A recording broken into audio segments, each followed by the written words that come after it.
Time shot, it's time shot.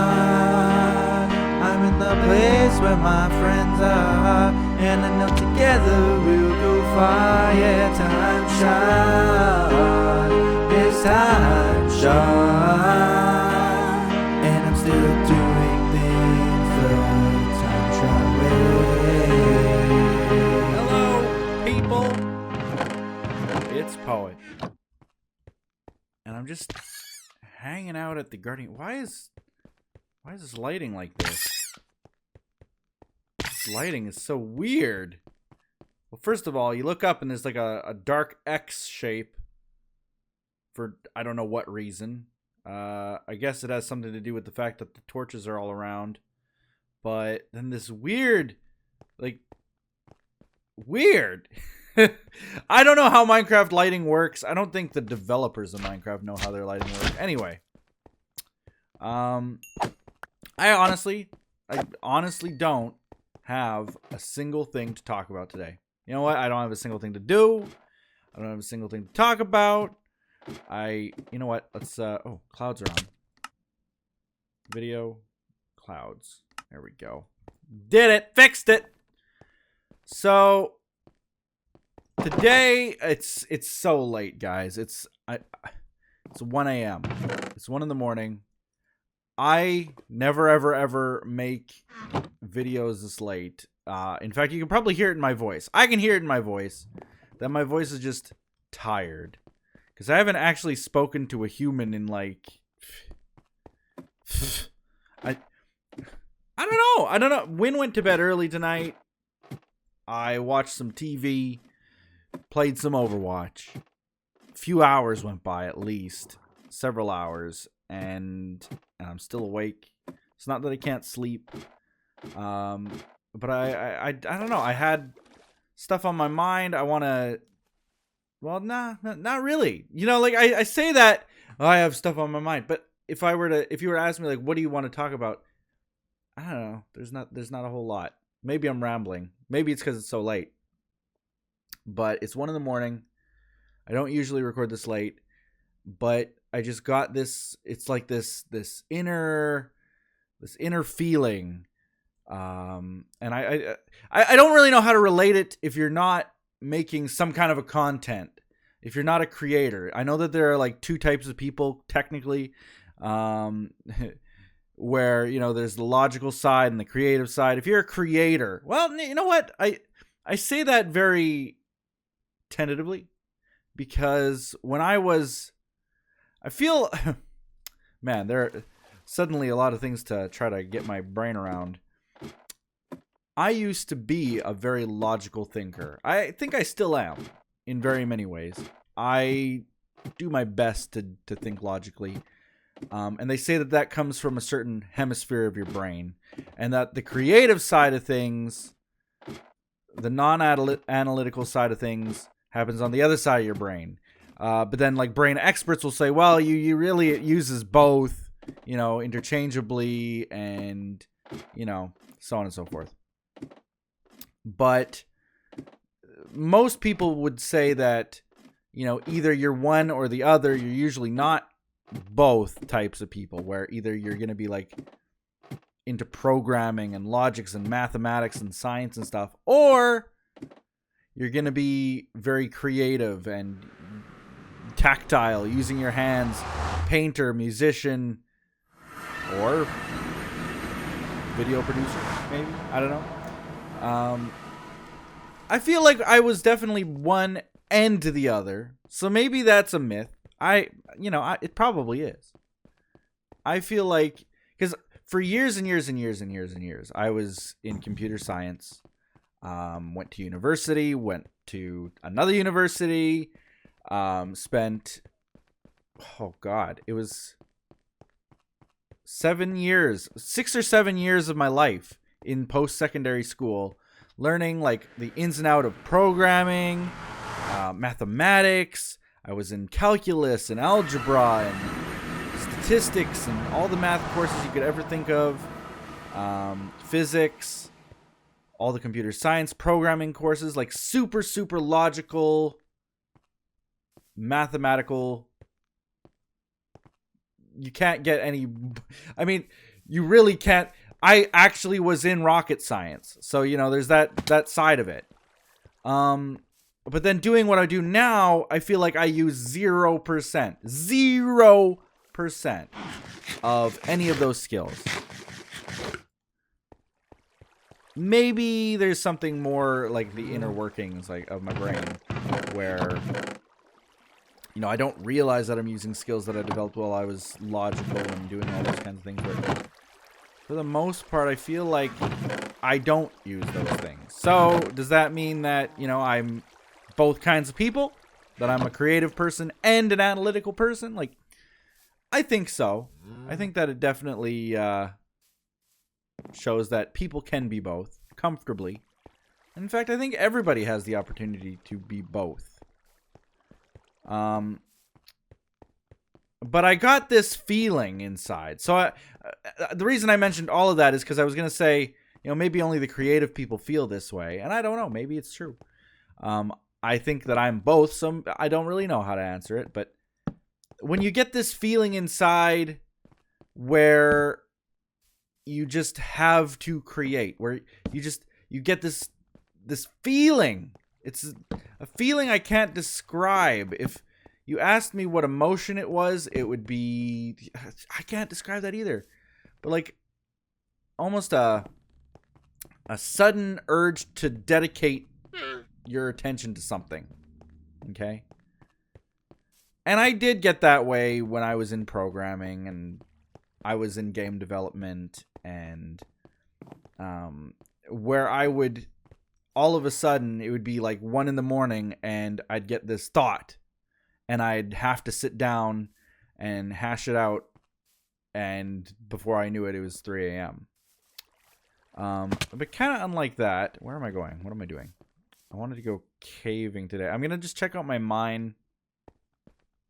I kind of get the impression that my mine goes further, but I'm not sure. I'm not sure if it does. So this will be a very podcasty episode. I feel like there's not going to be a whole lot of visual content, and I don't really have anything to say. But you're listening to me talk. I got stuff to say about the charity stream, the fundraiser stream, I should call it, that me and Win both did. So I'm going to talk about that. So stay tuned for that at least. While I get my brain sorted out here. You have no idea, guys. Like, I have trouble concentrating at the best of times on what I'm trying to say. Right now, like, it almost feels like a struggle. I thought my cave here went further, but nope, doesn't. I'll find another cave. Yeah, it's a real struggle to try to pay attention to what I'm saying, especially when I don't really know what I'm saying. But anyway, I got this urge to just record. I don't know what the urge was, why I have it, because I don't really have anything to say. But I guess what I'll do is, like I said, kind of podcast it up. Ooh, hello.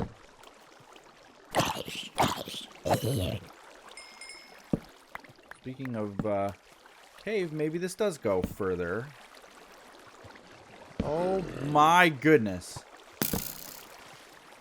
Well, looks like everything in the world spawns right here because they can't spawn elsewhere. That skeleton's really what I want. Come on.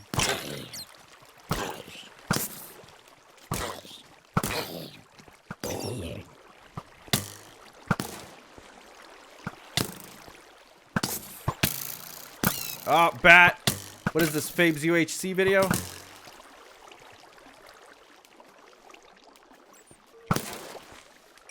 Oh, God.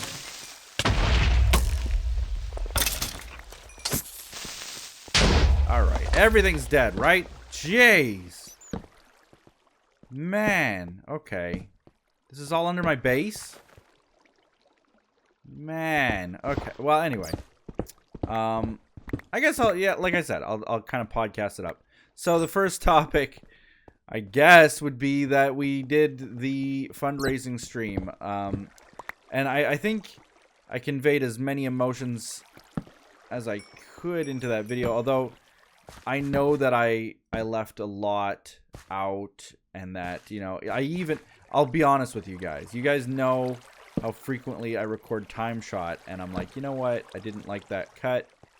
I didn't quite get out the words that I wanted to. So I'm going to redo the video. I just about did that with that little vlog video. And if you haven't seen it, it's called Seriously something. Seriously hold on, what is it called? Hold on. I actually tabbed out because I'm really bothered that I don't know the word for it. Seriously talk. Okay? Because I figured that we'd seriously talk. Oh, this is silk touch. Okay, so this is the extent of this cave now. Well, 2 caves down.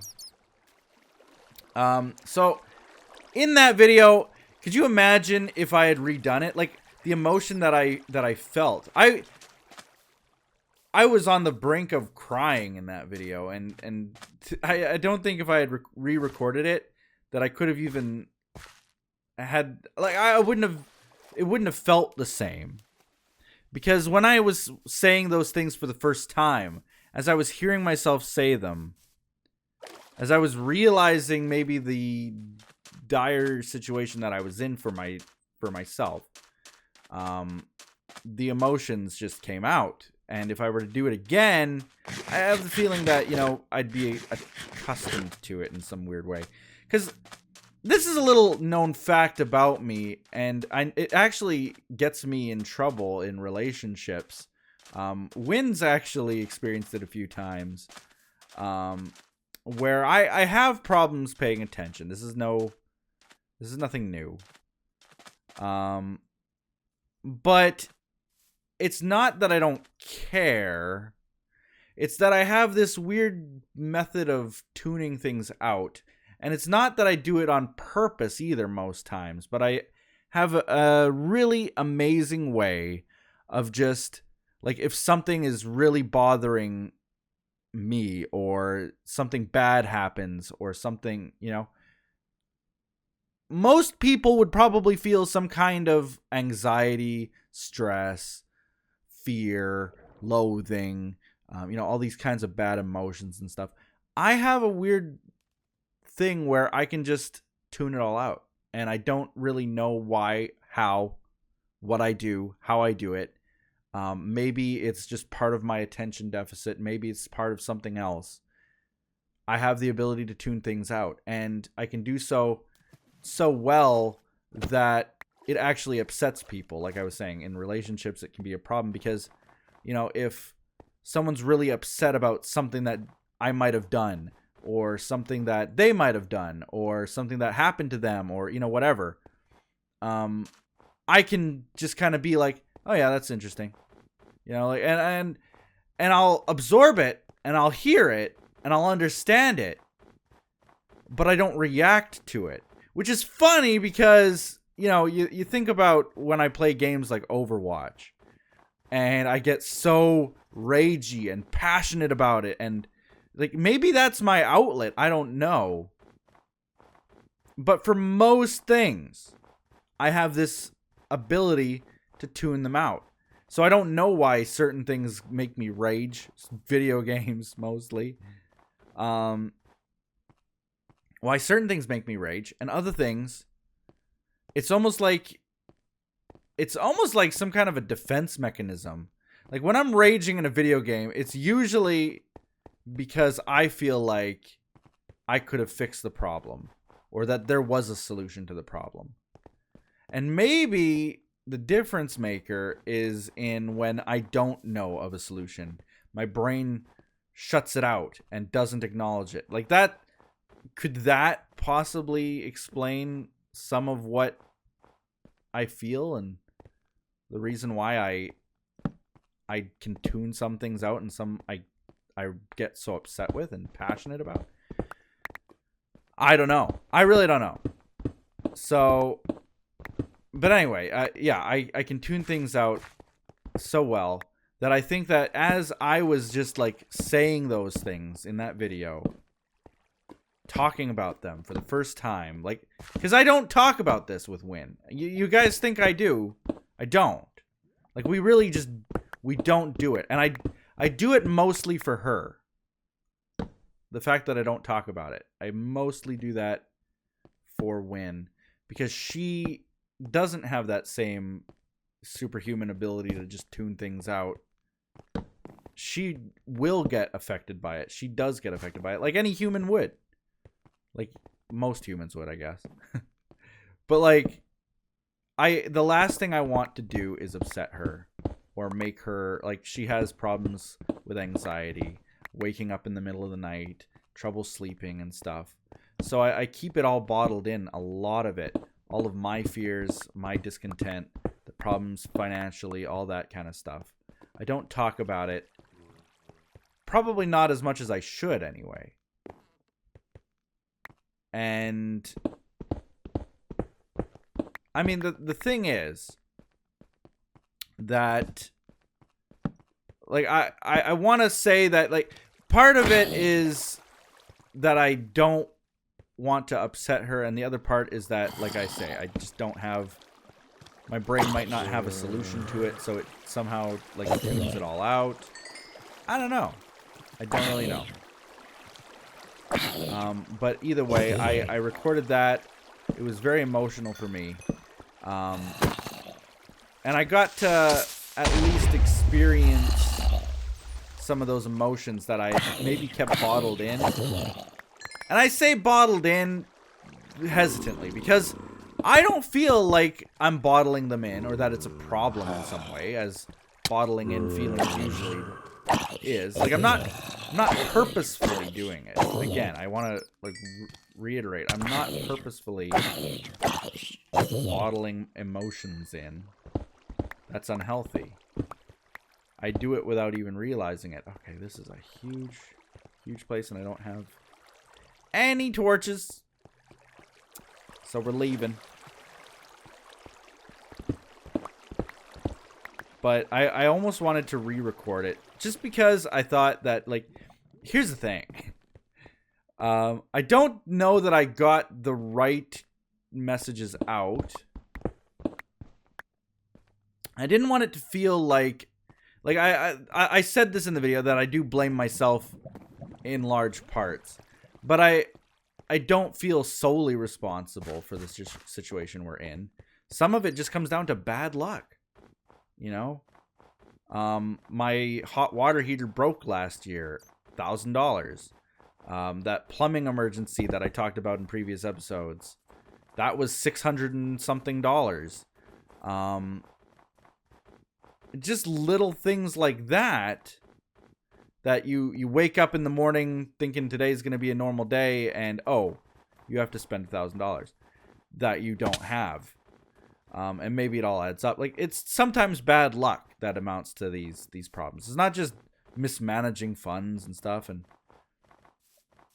then the YouTube itself is a game of luck. So, you know, I do think that I am responsible in many ways, but I don't feel solely responsible. So don't get that impression. The other thing is that it was lengthy. Like, my whole talk was very lengthy. This one, I've barely started, I feel like, and it's gone on for 20 minutes. Meanwhile, I watched a video of Markiplier's, and I'm telling you, I never, ever watch Markiplier videos. Like, it's not that I don't like them. It's just that I don't watch anybody's videos. I really just don't watch YouTube videos. People ask me all the time, what's your favorite YouTuber? I don't really have one. But the odd time, because they are in the featured box constantly, Markiplier's videos are in there for me. I might have watched one of his videos once, and as a result, well, they're in there for good, for life, in the featured box. But not that there's anything wrong with that. I mean, like, it worked because I ended up watching one, and he talked. It was a video he made called "I'm Lost" or something like that.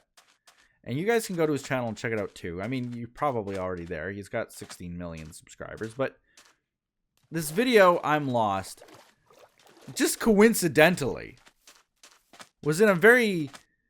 It was much better produced. He has a way better camera and better setup background and all that.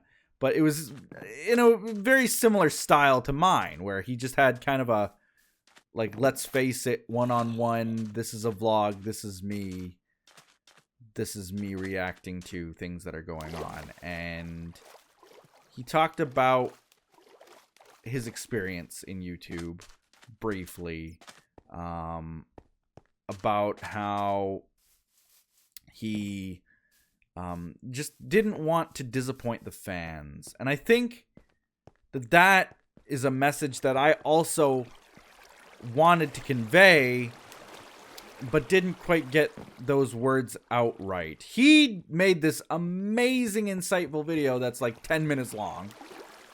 Meanwhile, I talked for like over half an hour and barely mumbled what I could. And, you know, that's why he's got 16 million subscribers and why I don't.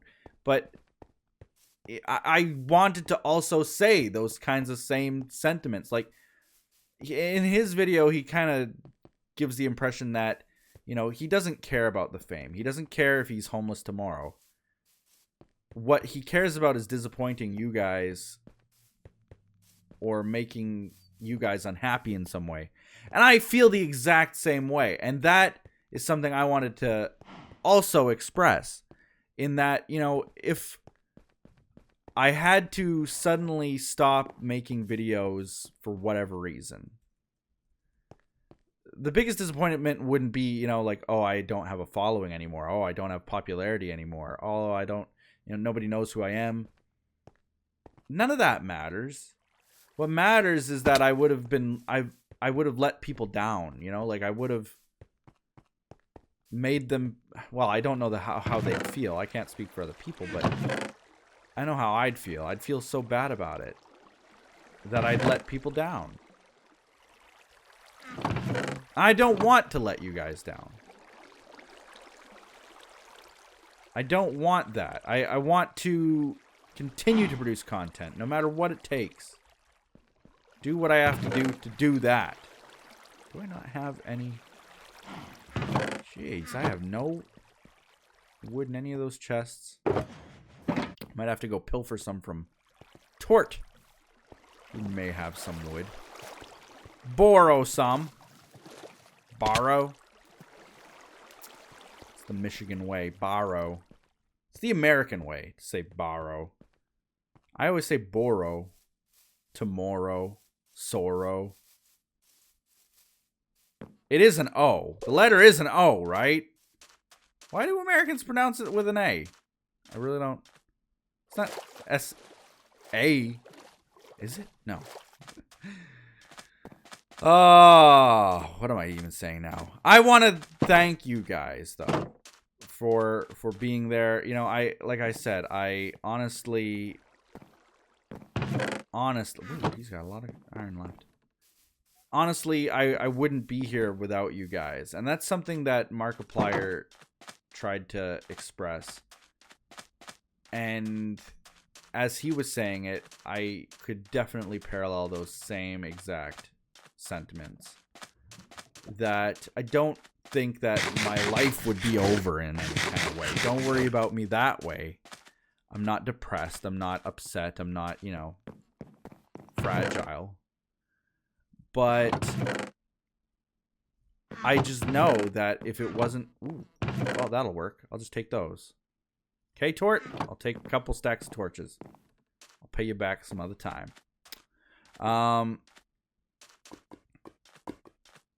I just know that without you guys, I wouldn't be here. I wouldn't be who I am now. So that technically means, like, the person you guys have come to know would not exist. I wouldn't exist. Some other version of me, might as well be an alternate reality version, would exist. But this poet, this wouldn't exist. I wouldn't exist. I wouldn't be here without you guys. You guys have saved me in so many ways because I enjoy being who I am. I enjoy what I am, what I've become, what I can accomplish, the lives that I've touched. You know, I get so many messages, and for years I've been doing this for like 5 years. For 5 years. There are plenty of negative comments. Hundreds of thousands of negative comments. But there's also an equal, if not greater, number of comments from people saying things like, I feel depressed today. You make me feel better. And those are the kinds of people where, you know, maybe they are of that kind of a fragile mindset.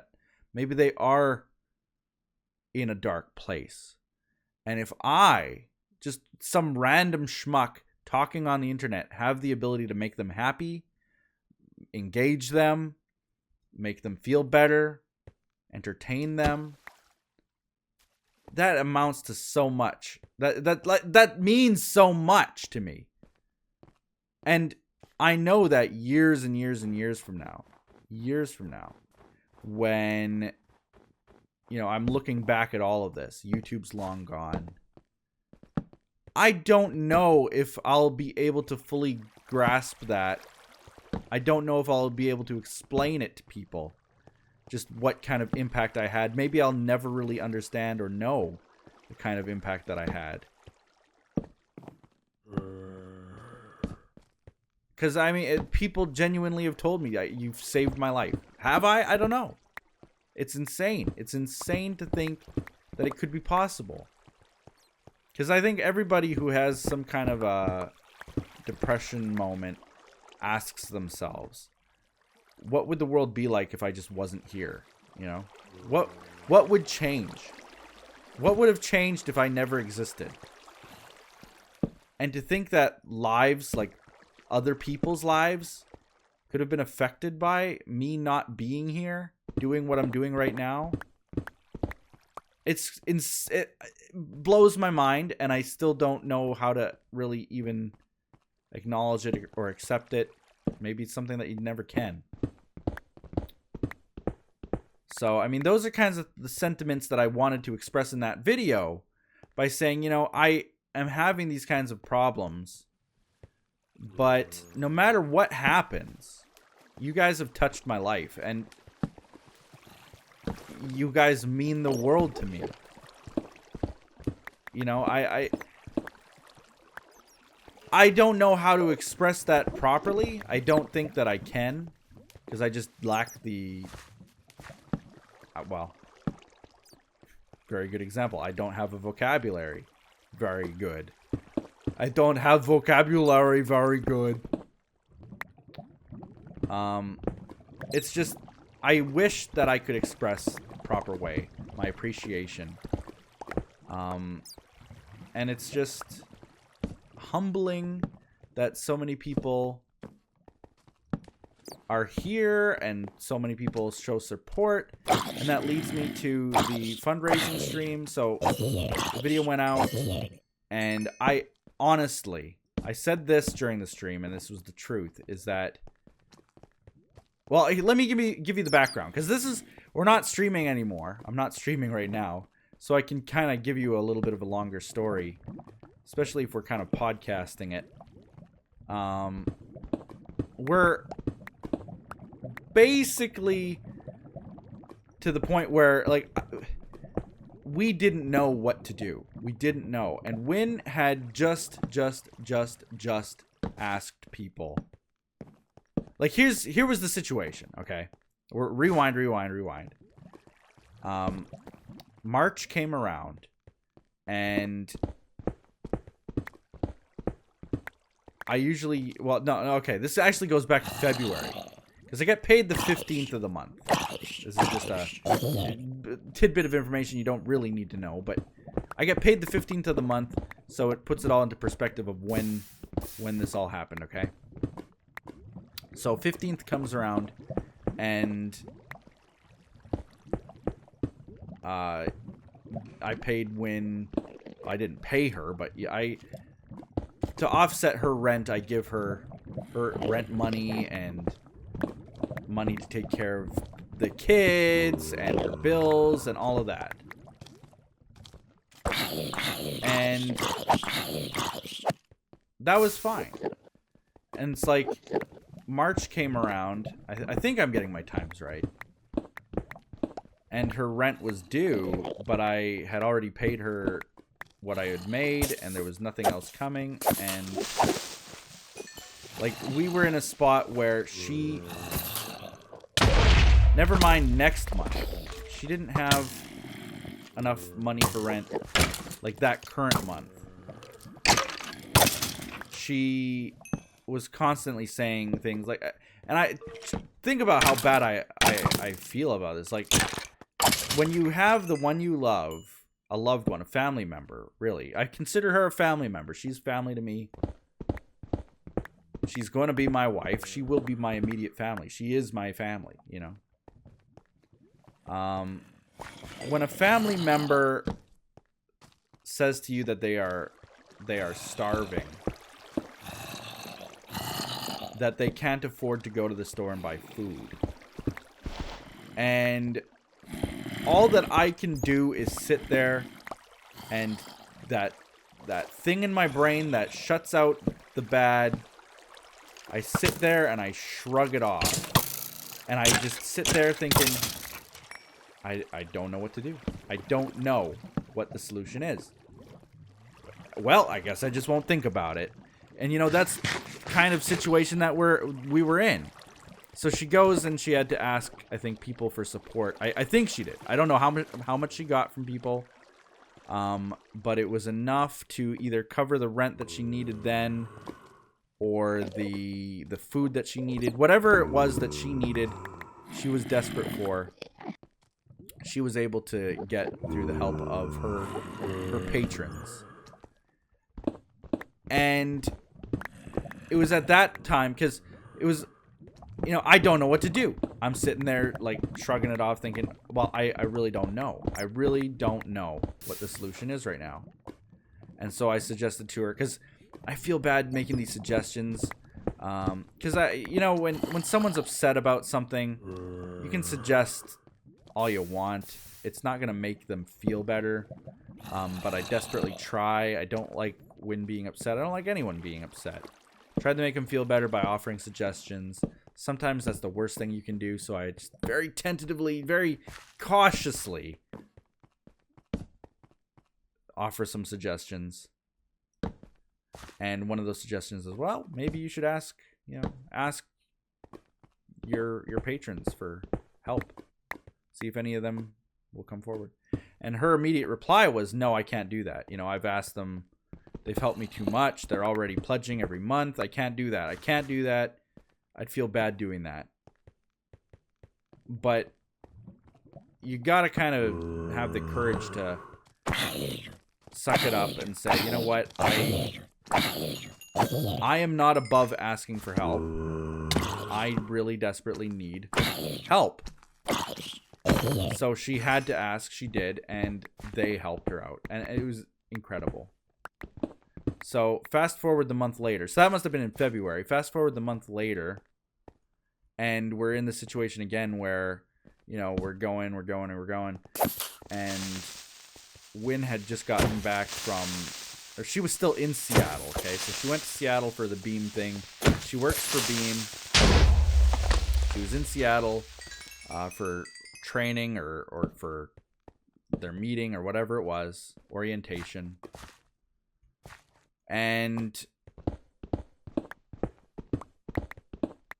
she was basically saying, like, I made mention of rent or of money or something, and I just kind of said, well, you know, I don't have enough money this month to even afford for myself. Never mind for two people. Like, usually I have enough for two of us, you know. I don't even have enough for me. Just me. I don't have enough. And this is while she's still in Seattle. I'm saying this to her. Basically over text message. And I can't imagine how that must have made her feel. But it was, I had to say something, you know. I didn't know what to do. I was at a loss again. And she and I talked it over. We had a long talk after, and we basically both said, like, well, what can we do? You know, I was immediately, like, I was already unbeknownst to her, but I had already started like looking at other opportunities, like getting a job somewhere in the same industry, possibly outside of the industry, like just even odd jobs, whatever I could take. And it was to the point where we again were like, well, you know, even if I got a job tomorrow, it's not going to happen. But even if I did, you wouldn't be able to pay for your rent and you'd be out of a house. And then we started going on about like, well, what does that mean? If Wynn was out of a house, could she get something else in the same area? So her and I browsed rental property websites, looking at prices, looking at where they could possibly stay, where they could go. They did find a cheaper option, I think with fewer bedrooms. Definitely not as nice, but, you know, beggars can't be choosers. It was no pets, so they'd have to get rid of the cats. And, you know, like, there were a lot of kind of caveats to this place that didn't make it ideal. But, you know, we were looking at it and stuff. Like, that's how desperate it was. But even then, I think Beth would have had to have changed schools. And she just got accepted. I don't know if this has been announced somewhere, anywhere. She got accepted into some kind of a tech school. I don't even know about what it's all about. But some kind of a tech school. She wants to be either some kind of like maybe I don't know what she wants to be, honestly. You'd have to ask Beth, I guess. But some kind of a network tech maybe, or maybe a programmer. I think she does. I think the word programming definitely appeals to her. So, does she want to become a programmer? I don't know.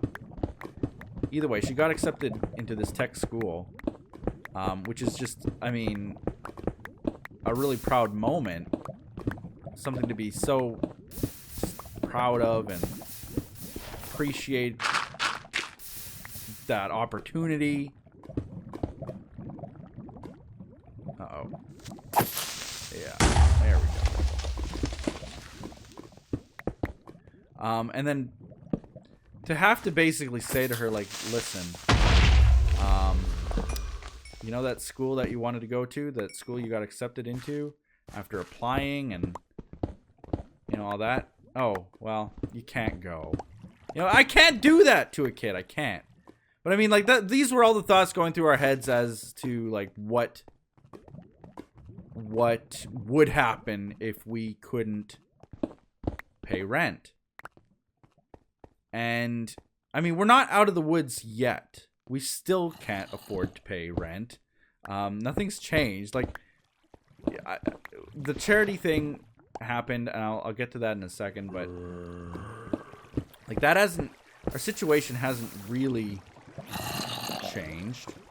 I still, for the next foreseeable several months, can't afford to help both of us out. So the only real option is to get a job, even a part-time job. And I've had a bunch of suggestions. I've submitted my resume to like 1,000 places. And we're working on it. We're working on it. But it was very scary, that whole thing. So I said to her, like, well, what about a charity stream? Because she was getting really upset. She was still in Seattle, getting upset. Not mad upset. Like, just, we're both feeling emotionally defeated at that point. That we've tried everything and we think, oh, well, you know, when this happens, we're going to get a break. Oh, well, when this happens, we're going to get a break. And when this happens, we're going to get a break. And then it ends up not happening or something else bad happens. And you don't get a break. And we were feeling pretty defeated about that. I don't know how to get out of this cave now. We were feeling pretty defeated about that, so I said to her, like, well, you know, what about a charity stream? And I had proposed a charity stream in the past. And she, I think, liked the idea, but I just never really committed to it. I never, like, I didn't set a time, date. I didn't dedicate myself to doing a charity stream of any kind. And so when I mentioned it right away, it was, you know, well, you said you'd do that last time. You said that we would do a charity stream and nothing came of it. So are we going to do it or not? And then the other topic was, well, I don't feel comfortable asking for help again because we just asked for help. Like, just asked for help. How can we do it again? It's an impossibility to ask for help again. But it was, again, kind of the mentality where we just had nothing to lose. Where we had to try. And if nobody donated, well, at least we would have tried, you know. And genuinely, I finally managed to get back to this point, but I said this during the stream, and now we have more time to talk about it, but I genuinely didn't think, and it's not that I don't have confidence. Don't get me wrong. It's not that I don't have confidence in you guys or the support that you guys provided. I genuinely did not think that we would hit that goal. I was scared. I was worried because it was make or break. It was really make or break. I still don't have that job anywhere. And it's really like, well, what are we going to do? What are we going to do? What are we going to do? Make or break. And if we rose, like, our goal was a couple months rent. And if we didn't meet a couple months rent, then, like, even if we were $1 short,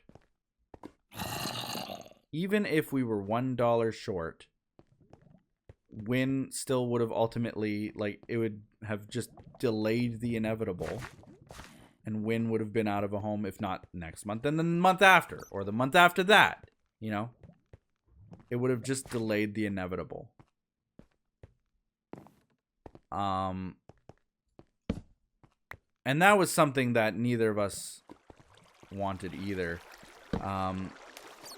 Was to just delay it. So I was actually genuinely concerned. Like, I was really scared that, well, you know, I started going through all the donations of TimeShot Season 1. I've compiled a list now. Actually didn't take me, like, any time at all. I don't know why it's taken me so long to compile a solid list of all the donors who donated in Season 1. But I actually went through the old world download. I got it all done. It's all set, ready to go, so I can remake it more or less in Season 2 here, in my new donor hall. I think there were 87 or so names in there. And that goes back all the way to the beginning of TimeShot Season 1. Obviously, there were people who supported me even before then, but I only really started keeping track in Season 1 of TimeShot. And I seeing all those names and the amounts that they had donated, and just, again, being kind of humbled by this sense of community and support and all of that. you know, it was this awe-inspiring feeling.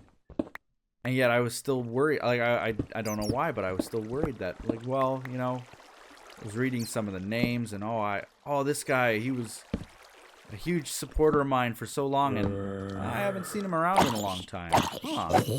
That's interesting. And, you know, just seeing names of people who have supported me through the years, and some of them, they're gone. I don't know where they've gone, but they're just gone. And that's entirely up to them. But it was just kind of like, well, I don't know. Like, this might have been just I see all the support that I got during season 1, but will I be able to do it again? You know, like, will we be able to raise enough? I started thinking back to my first Punish Poet, where it was for my electricity was being shut off because I couldn't afford to pay the bills. And we raised the money, and I thought about that and how the community came together. I thought about all the other TimeShot donation streams that we had done, where the last stream we rose so much money. It just blew my mind how much money we raised for charity. So I knew that the community had the capacity to do it, and so I stayed confident. And I'm so glad that I did. Stream happened, and I mean, blown away is a word that 2 words really, but like an expression that I say often to express when I'm awestruck, when I don't know really how to react, even because it's just so incredible. I mean, when the first few donations started coming in, me and Win legit, like, we were on FaceCam together. We do that. We still Skype chat, get a little bit of a closeness there, even though we're thousands of miles away. You know, I looked over at her, and we were both like, no, this isn't happening. You know, no. Let's not get our hopes up. Let's not get our hopes up. But as the donations kept coming and kept coming, I remember looking over at her and seeing the tears form in her eyes.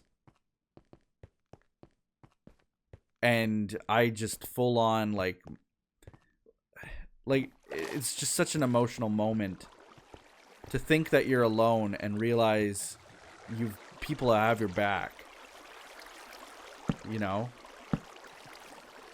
And so I kind of just, this whole talk, late night talk, just discussing what's been going through my mind today about how much you guys mean to me. Like, I just want whoever you are listening to know that, you know, maybe I can't help you financially. Maybe I can't really give you the best advice. Maybe I've never met you. Maybe you've never said anything. Maybe you don't even hit the subscribe button. Maybe you're new, you know, whatever. But I've got your back. I want you guys to know that. Each and every one of you. You've got me. I've got you. We've got each other. You know, no matter what happens. You will always be a part of my life. You will always be part of this version of me. Like I said, this version of me wouldn't be here without you guys.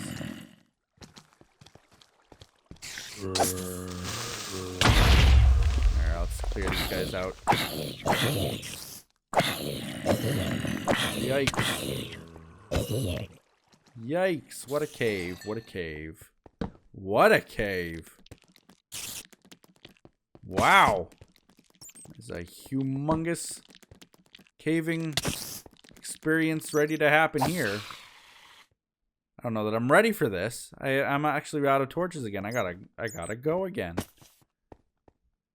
But surely someone can make something out of this cave. Anyway, yeah, I just wanted to let you guys know that you know, I don't know in what way I could help. Maybe I help and just don't even realize it. Like I have for those people who said that I've somehow saved their lives. Whatever the case might be, you know, I want you all to know that maybe I haven't even met you, but it doesn't mean you're not in my thoughts. Oh, this is ice, isn't it? There we go. That's funny. You're all in my thoughts. Every single one of you. You know, I think about you guys as a collective group of fans, the community, everything, and I care about you guys. So, yeah, I mean, that I can't express it in probably the best way, but it is what it is.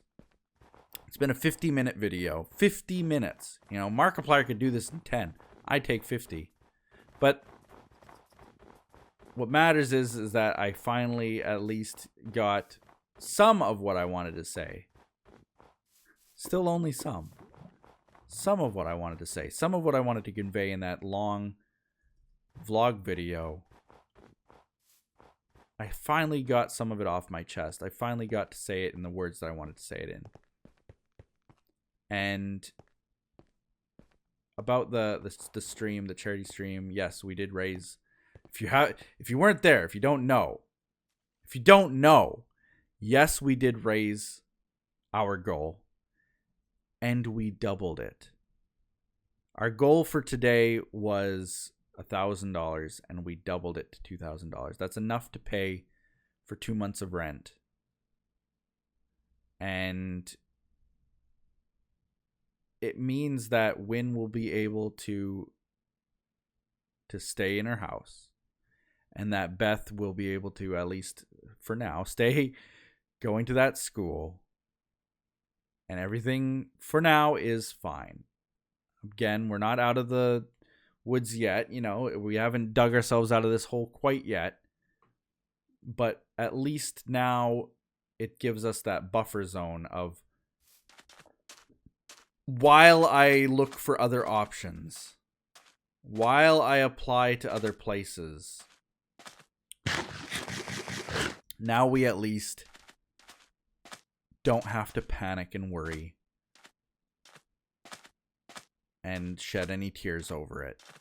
And that's entirely thanks to you guys, the community. And yeah, so it's a humbling, it's a very touching, humbling, important, magical, wonderful, awesome, amazing, awe-inspiring thing that you guys did. So, yeah.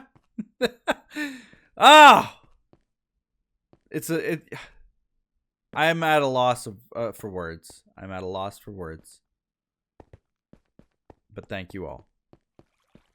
And with that, we'll be seeing you next time on TimeShot.